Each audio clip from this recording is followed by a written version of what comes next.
He is Jalen Anthony What up, Rose. yo? I am David Jalen Jacoby. And on the cool check-in. Together, we are Jalen and Jacoby. What do we do? We give the people what they want. What a game last night. The college football championship was absolutely amazing. It was stunning. It was surprising. It was entertaining. It had everything.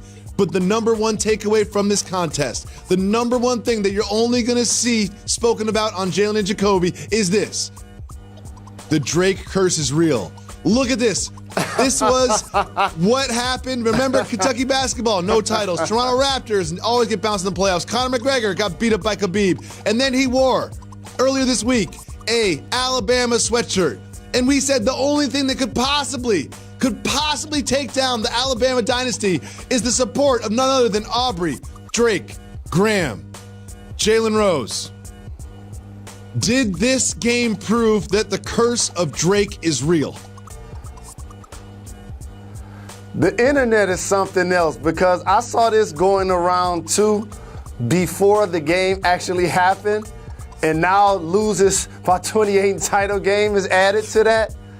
He's not playing. If that's the case, how about so many people unlike yourself that root for teams that don't always win the championship? We can't all be die easy.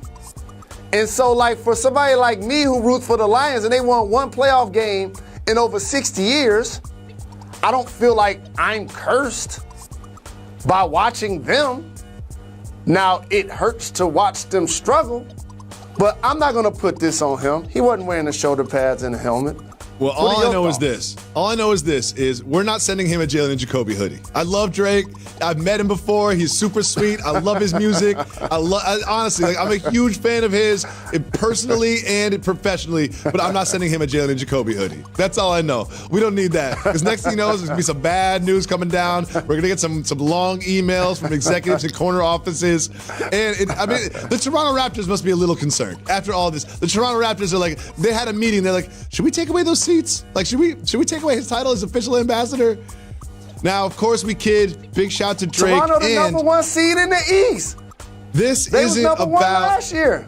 This isn't really about Drake. This is about what happened on the field last night. Now, we know by now it was a blowout win by Clemson. Big shout to the Tigers for their well-deserved national championship. First team to ever go 15-0. Now, as much as Alabama was outplayed, watching that game, it really felt like Alabama was out-coached. Is that what you saw as well? So this is a loaded question, and I don't think it's fair to Nick Saban. And here's what I mean. There were some plays throughout the game that were reaches for Alabama, like going for it multiple times on fourth down. The disaster of a fake field goal where the kicker is the lead blocker. Like, I don't think I've ever seen that actually take place in a football game before. With that being said, outcoach sometimes starts in recruiting. And when we're watching the game last night and you see a guy making one-hand catches on the sideline named Ross and making big plays after another, guess where he's from? Alabama. So what happened is Dabo Swinney is the one person from the Alabama tree that has been able to go toe-to-toe with Nick Saban over the past handful of seasons. They're 2-2 in national championships. And so when he's able to go into his backyard and recruit a guy that showed up huge on the national stage, that just shows that Clemson has just as much, if not more, talent than Alabama. And it showed by the way they gave him an old-fashioned beatdown. Well, I feel that you were a little nice to Saban there because watching what happened on the field, it just seemed like the schemes, it seemed like Clemson had more going on. They were just more tricky with their coverages. They just were into his head all night. And after the game, Nick Saban was kind of asked about this, and he was a little sad in the post. Let's listen to it. I just have a feeling that I didn't do a very good job for our team, with our team. giving him the best opportunity to be successful. Well, it makes me sad to talk about him being sad, but this isn't fully on Nick Saban. It's unfair to do that. I think a lot of this has to do with the play of Tua Tagovailoa. He was there on the field, and I think he was rattled from that very first interception. Because he shrugged it off and he threw a great pass deep to make up for it. But that first interception, the first possession, to throw a pick six like that, it's kind of like, you can relate to this, it's kind of like basketball. When you miss your first few shots, or you miss a layup early, it's hard to get your confidence back. Do you think Tua was rattled during the course of this game? He had to be rattled because we've talked all season, the last couple of years, about how Clemson has the most stout defensive line. Okay, so they've gotten pressure against everybody that they faced, including Tua, who we underestimate the fact that this is really his first full season as a starter. And so there was a lot of magic there, coming in at halftime and making the game-winning drive and touchdown pass last year. But then these are the two teams that are playing chess when everybody else is playing checkers. So Dabo was like, okay, I got a true freshman that I'm going to get ready for the big moment next year. And Trevor Lawrence was terrific. How about the fact that if he was to come out this year, he would probably go number one. And he's coming back next year. So, this was great for college football. And Clemson showed that level of talent that they have is outstanding. And doing it without Lawrence, who got suspended for the game. It's just fascinating what I saw. And two other players were suspended for the game, which is something that no one really talked about. But I'm glad you said this was great for college football, because what this was to me was it's going to go one way or the other. Like the narrative, because I'm in the media, the narrative was either going to be Alabama dynasty, are they the greatest team of all time? Is Nick Saban the greatest coach of all time? We were going to have all these GOAT conversations. But instead of having GOAT conversations about one team, now we're having conversations, rivalry conversations about two teams. And already you can see during the broadcast, as the game started to get away from the Tide, they're talking about everyone that's returning next year and how long are we going to see these two teams head up against each other. Like, this to me solidifies these two teams in this era as a great rivalry. Do you agree with that? Absolutely. And it was so many things happening, so much theater that we didn't even discuss. Etienne had 3 touchdowns. He was running all over them. Normally, Alabama is that physical, stout, defensive-oriented squad. They changed their philosophy when they took Jalen Hurts out of the quarterback spot. They wanted to air it out more, and rightfully so, because Tua can give you that. And now all of a sudden, unlike years in the past, you have an Alabama quarterback that's producing along with the best in the country, putting up astronomical numbers throughout the season. And so now they get to the big game, they're unable to get stops, and they're unable to get points. And this is all about Clemson, so we got to make sure we give them the credit. Well, you mentioned a fake field goal earlier, and it was certainly a curious call, and I just want to take another look at that play, because if you look at the holder, he looks over to the sideline, and he's like, we're going to do this, right? For real? Are we really going to do this? Look at that. He's like, look at the defense. They're looking at a nickel package, and then he's like, I got to run the ball. I just love that look that he gave the sideline. He saw them back up into that, the field goal prevent. He looks over to the sideline, he's like, We're still gonna have me run the ball with him as the lead blocker. I just love this look. See that long look he's giving over there? He's like, for sure. He's like, this is you see what the guys in white are doing over there, right? They're not exactly gonna try to block this. It was just such a great look in such a moment. And you look at the score there, they're well within striking distance at that moment in the game. They're down 2 scores at that moment. They're in Clemson territory. And that was just such a curious play during that game. And there was also something else that I wanted to point out from the game itself. And we haven't talked enough during this short segment about Trevor Lawrence and his play and his ability. And you mentioned it before, what he forecast to be. There was this one drive where it was he was just making NFL throw after NFL throw. Sure, he was helped a lot by the catches of Ross and Higgins, but let's just take a look at just one isolated drive that he had during this game. He drops back. Again, he's his own 24 at that point. This throw, And that catch, I mean, that's sideline, right where it needed to be. Only Ross can get to it. And then after that throw is this one, which is this is just a play for the ages. Like that was amazing. The one-handed catch to get a foot down there. And then that gets them to the 20. They eventually get down closer to the goal line.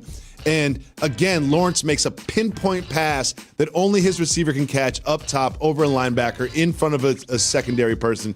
It was just a really amazing performance from Trevor Lawrence, who's going to be the quarterback of this football team for a couple more years. Do you think Lawrence will be a number one pick in the NFL when he comes out? Eventually when he comes out, because he has all of the measurables that people that evaluate the talent for a living feel like give him a chance to be successful on the next level. And you just showed a quarterback really unlocking an offense. And you didn't mention Rodgers as one of the other targets that seem to be making big time plays from the receiver spot. So this squad is explosive, and you got to give a stroke of genius again to Dabo Swinney. That's a true freshman going against Nick Saban in a national championship game and actually getting it done. And so this is going to be something to behold next year because, as you mentioned, he will be returning along with a few other guys. So eventually he is going to come out, and we also mentioned people that evaluate prospects and the things they take into account, size and strengths and accuracy and intangibles. And Jalen, I just have one piece of advice from Mr. Lawrence. As someone who does the same thing but not as professionally, I think that his draft stock would go up if he's got a haircut. You know what I mean? Like, it looks good. I kind of like the throwback 70s look, but like that looks more like a Clay Matthews kind of a look. Like, don't you think he would look good with just like a nice little short haircut? Or do you think he should just keep living wild and rock and roll in Georgia? It's just like James Harden beard. Once he won MVP and he put up numbers like he putting up, he can't cut that beard off. Same with Trevor. He can't cut his hair off after they just beat down Alabama in the national championship game. That's his flavor. Well, I'm glad you brought up James Harden, because while Trevor Lawrence was doing that, James Harden did something spectacular in Houston. We'll show it to you after. Coming to you live from Pier 17 in the Seaport District of Manhattan and brought to you by Heineken. Welcome back to Jalen and Jacoby. While all of the sports world's attention was on the Bay Area and Trevor Lawrence and Clemson's dominance over the Crimson Tide of Alabama, James Harden was cooking in Houston, and Jamal Murray doesn't mind the attention was somewhere else, because look at this behind the back and then the fall, and then he got the and one 4-point play. Jalen, when you watch the replay, is this more of a Harden dropped him or Jamal Murray slipped? It's both, because what makes that move so lethal, being a lefty on the right side of the floor, closer to the top of the circle, you trying to cut that guy's left hand off, especially James Harden, a guy that can get to the bucket, finish at the paint, and lead the league in free throws made. Okay? So now you're going to overextend your stance to try to make sure he doesn't beat you off the first dribble. And so when he takes that dribble, you quick retreat. And before you know it, that's why they call it being on skates. He fell down, took it behind the back. He jumped up quick, got to give him credit. And he tried to foul him, because it could have been $1 million move and a $5 shot. But he knocked it down. And that's one of the things that impressed me about many players in today's game, the level of accuracy and efficiency that they're able to shoot with range off the dribble. Jalen, that was excellent analysis. It almost sounded like analysis from someone who actually tried to play defense in the National Basketball Association. That's pretty impressive. I really like what you did there. You know how to play defense, but you only played it when you had to. Now, the Rockets have won 12 of 14 games. They've won 12 of 14, and they're quietly climbing up in the Western Conference. I said on Wax before that I believe that this is the team that will threaten the Warriors in the Western Conference when it comes down to playoff time. But I'm going to say something else now for you, Jalen. I can see a scenario, and this is looking forward a bit, where there's some jockeying in the front four in the Western Conference for teams to stay away from the Rockets in a playoff matchup until the finals. Could you see that happening at the end of the season? Respectfully, nobody's going to be jockeying jockeying not to play against the Houston Rockets. They're not the Golden State Warriors. So with that being said, what James Harden has done is become the player he actually was before Chris Paul arrived, a volume scorer. And when he gets hot, it can be lights out for the opponent. Like the game-winning shot he made at Golden State over Clay, over Draymond. Like that's the level that he's playing at offensively. And so Clint Capella's done a terrific job of running the floor, finishing at the hoop, getting boards, getting blocks. Like they've been a dominant duo. And so this allows you not to rush Chris Paul in any way, shape, or form. Yep. Good point. And to your initial point, when he does come back, that's going to be an all NBA level player who's had injury concerns and issues the last few years, hopefully in a healthy status going into the playoffs. I agree with you. They will be a tough out, but I don't think to the level where teams are going to try to just flat out avoid playing against them. That's fair. Do you remember on Friday there was that Woj tweet about tension between Jimmy Butler and Brett Brown? And, now that we're a few days away from it and, the Sixers now have a company line on this.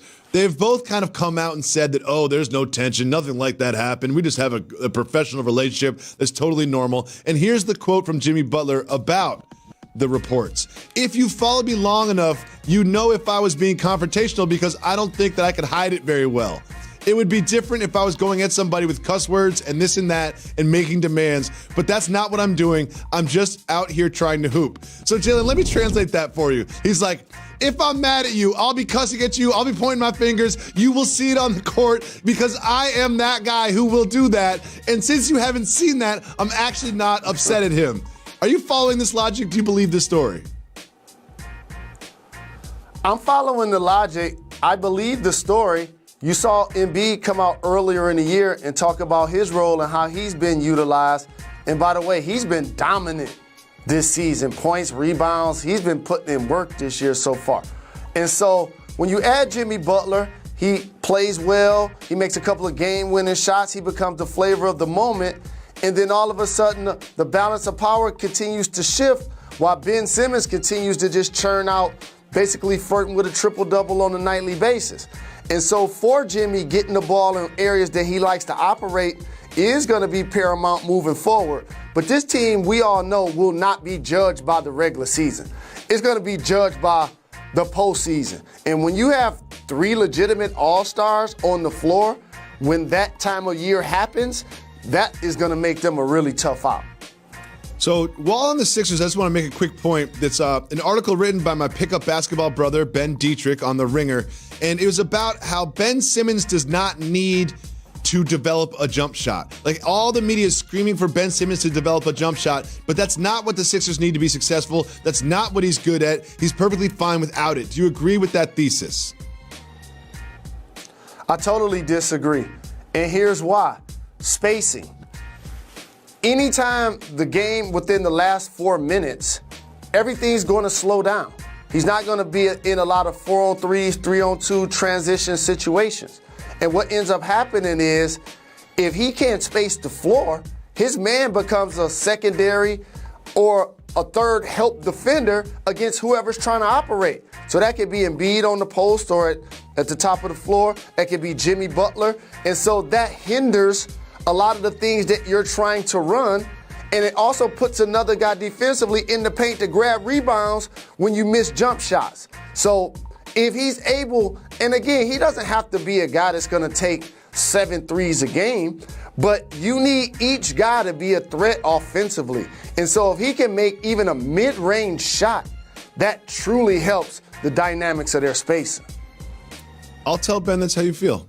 Moving on, Anthony Davis, if you remember like a week ago, he had some comments about legacy and how that was more important than money to him, and that obviously the media people like myself ran with that and said that he's definitely going to go to the Lakers and join LeBron or the Celtics and join Kyrie and Danny Ainge. Well, he was asked to clarify that statement, and here's what he had in response. He said, quote, "I never said money wasn't important. Somebody, our former colleague, Chris Haynes of Yahoo Sports, asked me about money or your legacy. In that case, your legacy lasts forever. Your money comes and goes. But for me, I want to build a legacy. In that case, if you have to choose between money or legacy, I think legacy wins every time, in my opinion. Now, Jalen, I'm going to be the media guy and read too much into this, because you know that the Pelicans can offer him and will pay him more money than any other franchise can because they have his bird rights, yada, yada. Do you think that hearing this from him gives you more reason to feel like he is not going to wear a Pelicans uniform next season? Not necessarily more reason, but I think this has to start being covered different amongst the media based on underestimating how much money players actually make these days. It's astronomical. And of course, that final year with your bird rights can be $40, $50 million haircut. But you could go and do a Kevin Durant as well. Play 1 or 2 years under whatever deal that you want, still get top dollar, and then cash out later because Anthony Davis is still so very young. And so, he has all of the leverage. And he's going to be able to get both. He's going to be able to get the money, and he's going to be able to influence his legacy. That's what free agency, as he now is exercising, like the Podfather taught us, his pre-agency. This is when you change agents. This is when you jockey to see what is possibly going to happen based on a team that hasn't met expectations so far this year. I'm glad you brought up haircuts, because in the next segment, there are 2 haircuts that you absolutely have to see to believe. Coming up next, it's Soft Move or Boss. Tomorrow night, Wednesday, 8 o'clock Eastern, Giannis and the Bucks take on the Beard, the Deers and the Beard in Houston. And then after that, you've got the Pistons, Jalen's Pistons, going up against the Lakers. A pretty even matchup. That's at 10:30 Wednesday night. And at any time, anywhere, you can stream on ESPN Plus the documentary series More Than an Athlete, where LeBron James and his friends tell you about their rise. Come on, get up! Tomorrow morning, they will show you what Zion did, and they will tell you what the Chargers plan to do in Foxborough against Tom Brady and the Patriots. That is all on Get Up every morning at 8 a.m. Tune in tomorrow. Right now, you are tuned in to Jalen and Jacoby. Jalen Rose, one of our signature segments that we've had for years and years and years, that it just gives us endless joy. It's time for Soft Move or Boss Move. Well, this one needs no explanation. Laughter last night, you know, the confetti's raining down and everyone's celebrating and they're handing trophies around, and you're just so happy that things get a little crazy, as they did for Christian Wilkins after a huge game. Watch him, number 42. He gives Dabo a wet willy. They double wet willy Dabo Sweeney on national television. Jalen Rose, giving your coach a wet willy while he's doing an interview on national television. Soft move. Soft move or boss Soft move. Soft move. First off, when you ball the way they ball, the coach allows you some leeway.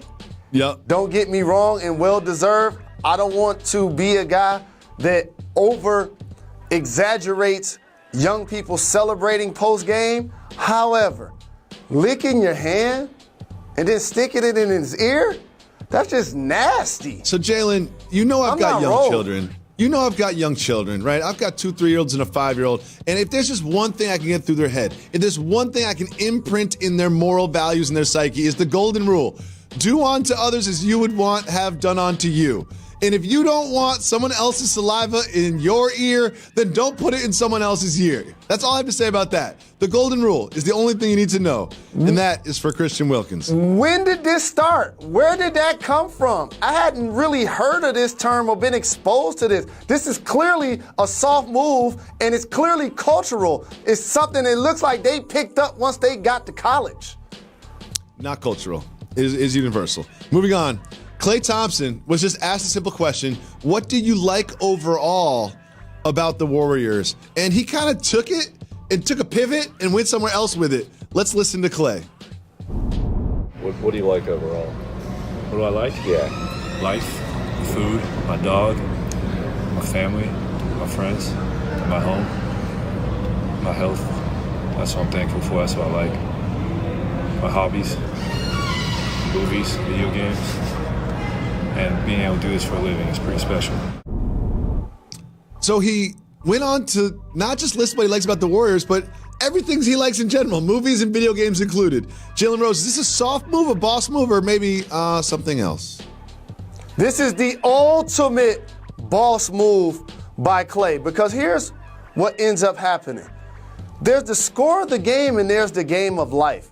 And sometimes when you're sitting there and people have microphones and they have tape recorders and people are trying to get sound bites from you to talk about sports, sometimes as much as you want to win, that can't be the only thing that drives you 24/7, 365. It's just not realistic. I know people feel like all Michael Jordan did was play basketball. Well, I saw Michael Jordan do a lot of things to have fun outside of his sport, okay? So, like, I appreciated Klay humanizing himself with a respectful and responsible, disciplined answer.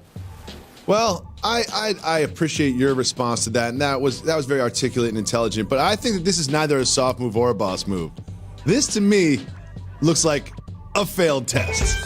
That's just what it looks like to me. He's like, you're asking me about what now? Let me just list everything that I've ever done in my life. Like, that seems like a failed test. Moving on. We're all familiar with the Brazilian soccer player Neymar. And Neymar, one thing we know about him is he's very good at soccer. Another thing we know about him, he really cares about his hair. He's famous for having different hairstyles and switching up his hairstyles. And let's just take a look at his latest, something that he's been doing lately.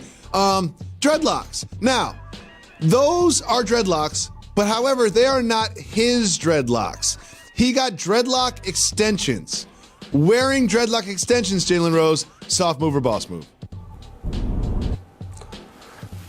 This is a tough one because women do this, and I've heard for a really long time, it's my hair because I bought it. Okay. So if he's happy with it and he's rocking it, I gotta say it's a boss move. You do?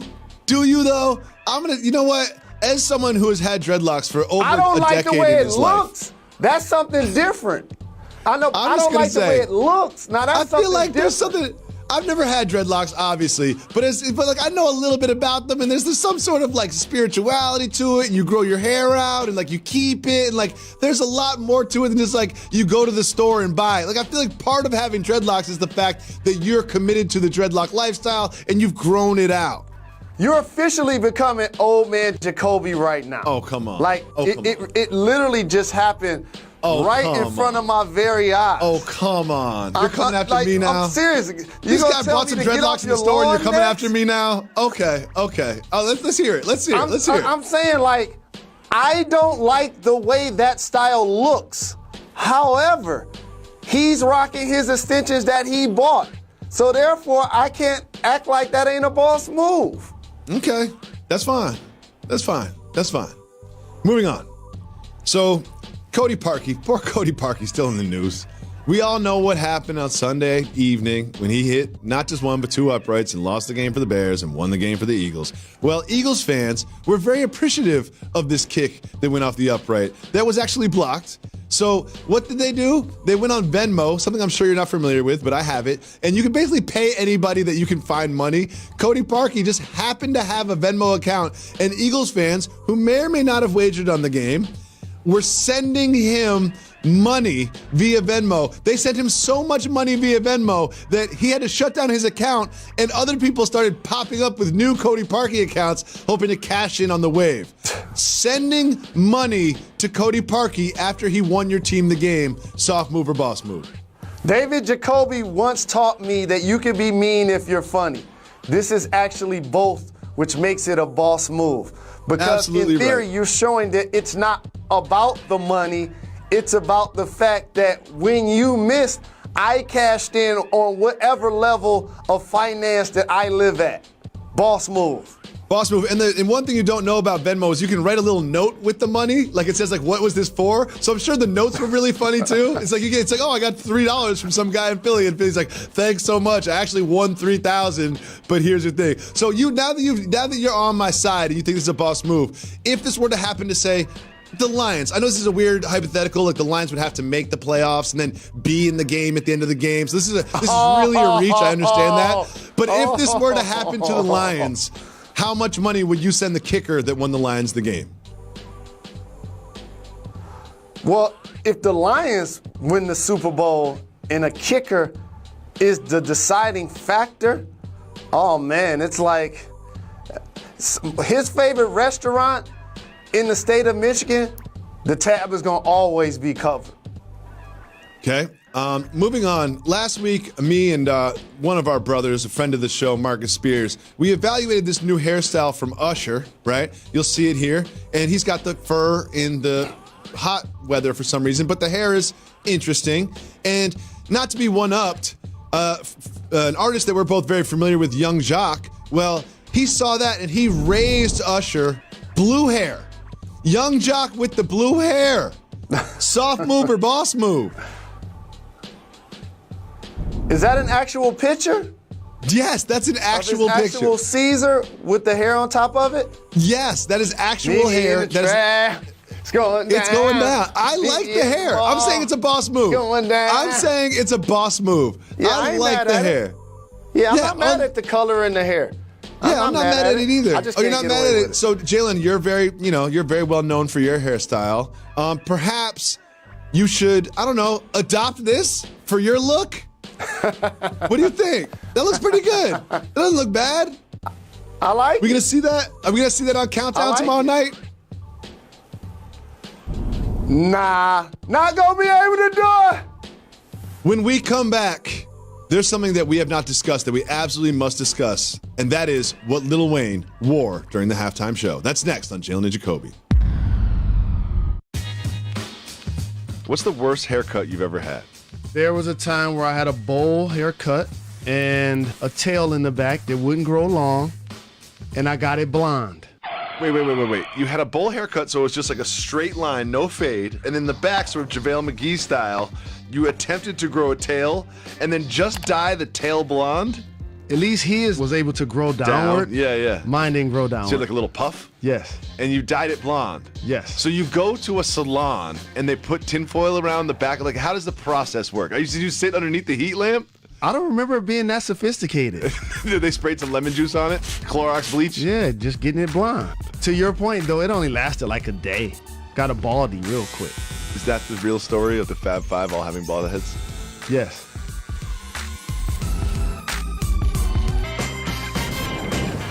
Coming to you live from the Seaport District of Manhattan, specifically Pier 17, and brought to you by Heineken. Welcome back to Jalen and Jacoby. Jalen Rose, what a game it was last night in the College Football Championship. It was just such an exciting contest, but one of the things the announcers kept bringing up, and one thing that we have to acknowledge, is that a lot of these players are coming back. Let's take a quick look at the notable skill position players coming back for Clemson. Trevor Lawrence, the star quarterback, is a freshman.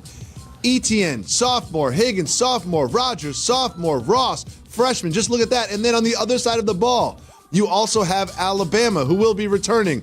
Tua, Harris, Judy, Smith. We are going to see these teams go against each other for at least 1 or 2 years to come. Does that bother you, or does that excite you about the upcoming seasons in college football? Well, as a Michigan Wolverine alum, I would love to interrupt these proceedings that everybody just feels like it's going to be catered to Alabama and Clemson over the next couple of years. Y'all should probably pay attention. We've been doing a really good job of recruiting, and our team is returning a lot of stout players and will be ranked in the top 4 next year also. Let me just put that on wax. Wait. The other thing I want to say. Wait. I want to make sure. Alabama, Hit the brakes. I'm sorry. There must be something wrong with my earpiece. I just want to did you say something about the Michigan Wolverines ranking at the end of the year? Next season, the Michigan Wolverines will be in the college football playoff and likely facing one of these squads. So don't just hand it to them just yet is what I'm saying. Also, for Clemson, it's not just that they're returning players. They're returning all of the skilled people that just killed Alabama in the championship game. All three of the receivers making big plays. Ross is born in Alabama. Etienne had 3 touchdowns.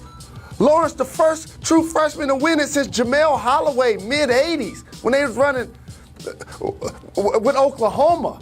Okay, so like, I understand the greatness of Nick Saban, and I see the roster of people coming back for Alabama is also. But each week represents a different challenge when you play in the SEC. So it's a lot of football still remaining to be played. Well, overshadowed by all of the great action on the field during the game was the outfit that Lil Wayne wore during the halftime performance. And I'm a big fan of Lil Wayne's music, but not a huge fan of this look. Like, I don't really know what's going on there. So the staff got together and we tried to figure out exactly like what he was going for. So Jalen, we're gonna pose some questions to you. What does Lil Wayne look like? First, we have this option. A kid standing on another kid's shoulders trying to pass as Erykah Badu, okay? Then we have this option, a really bad shoplifter. And then we have my daughter alone in my wife's closet for 10 minutes. And then finally, Uncle Pimp Wizard. Which do you think Lil Wayne looks most like of all those options? The kid in the Erykah Badu, that's a really funny one, whoever came up with that one. Okay. That has to be the winner. But also, like, what the public has to realize is athletes, celebrities, you know when it's lights, camera, action time. So don't look at what people are wearing as though it's like a look. They're wearing costumes. That's how this goes. Costumes. You were not wearing a costume. You thought that was fly. Don't lie to the people. You thought that was fly. And then like Lil Wayne, man, you know what? Staff, I just want to say something to the staff. If you buy me that outfit, I will wear it on this program for one segment. Coming up next on Jalen and Jacoby, we have a story about a crime in Brazil that you absolutely have to hear to believe. I'm so excited to break it all down for you right after. Welcome back to Jalen and Jacoby. Jalen Rose, listen up, because like Biggie Smalls, I've got a story to tell. And it starts off bad, but just follow me on it, okay? There is a young lady in Brazil, and her name's Pollyanna, and she's sitting on a bench, just minding her own business. She's looking at her cell phone, like we all do. You sit on a bench, you look at your cell phone. And while Pollyanna was sitting on that bench, there was a gentleman that went and sat down next to her, and he just kind of sat a little too close and made her a little uncomfortable. And Pollyanna just felt a certain way about it. So she took that cell phone and she started to put it in her pocket. It was at that moment when the gentleman sitting next to her gestured to something that was shaped like a gun in his pocket and demanded that she hand over the cell phone. Now, you've chronicled before that you've been in similar situations, and in that moment, you just don't know how to act. So what did Pollyanna do? She evaluated the thing that was shaped like a gun in the pocket, and she was like, I don't think that's a real gun. And so what did Pollyanna do? Little did this man who attempted to rob Pollyanna know, Pollyanna is a professional MMA artist that fights in the UFC. So Pollyanna stood up, punched him in the face, kicked him in the face, and put him in a choke lock, and then called the authorities and held him in the lock until the authorities came. Now I just want to show you just a little example of the results of this incident that you can see here. On the left, obviously, is Pollyanna. On the right is the gentleman that attempted to rob her. Now, there are a lot of lessons here. One thing I want to draw from this is, first of all, don't try to commit a crime, because this is probably what you deserve. Second of all, for everyone out there that ever thinks about doing anything disrespectful or physical or anything to another human being, you cannot judge a book by its cover, especially in today's day and age when there are so many MMA gyms out there. So if you think you're in a bar and someone disrespects you or steps on your feet or whatever, no matter how big or small they are, just remember they could have what Pollyanna had in her in them. What was your takeaway from this story? I like this story. I'm glad it's something that Dana White shared. And now for just media consumption, as well as our program. Now we got to get her to be a guest on the show and interview her about this. I would love that. Pollyanna Viana now has 2 new fans. There is not going to be a single fight during which I will not cheer for her to win. Shout to Pollyanna. And again, I want this not just be a lesson for would-be robbers. This should be a lesson for all human beings walking the earth. You do not know what a stranger has gone through, what a stranger is trained to do, what a stranger's day was like. You do not know, so you're best just minding your own business and keeping to yourself.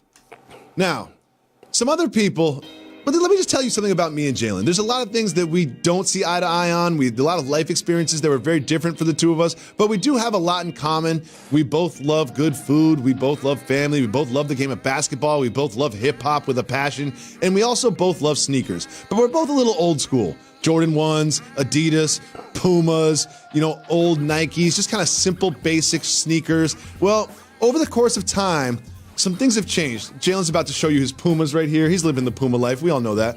Over the course of time, some things have changed a little bit, and now it's not just the Pumas and the Adidas and the Nikes and the Diodoras that are on the feet of the children. Designers have gotten involved. Louis Vuitton, Gucci, Prada. And I know you will wear some of these expensive sneakers, but the designers have taken it too far. Let's just take a look at some of these new designs that they have here, because let's take a look. This is a Louis Vuitton sneaker that will cost you $1,200.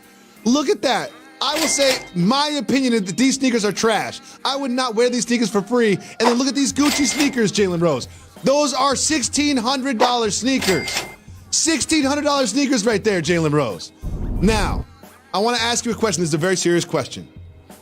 Am I washed up and old and just hating on something new? Because I love mumble rap. I love new music, but I cannot rock with these new $2,000 sneakers.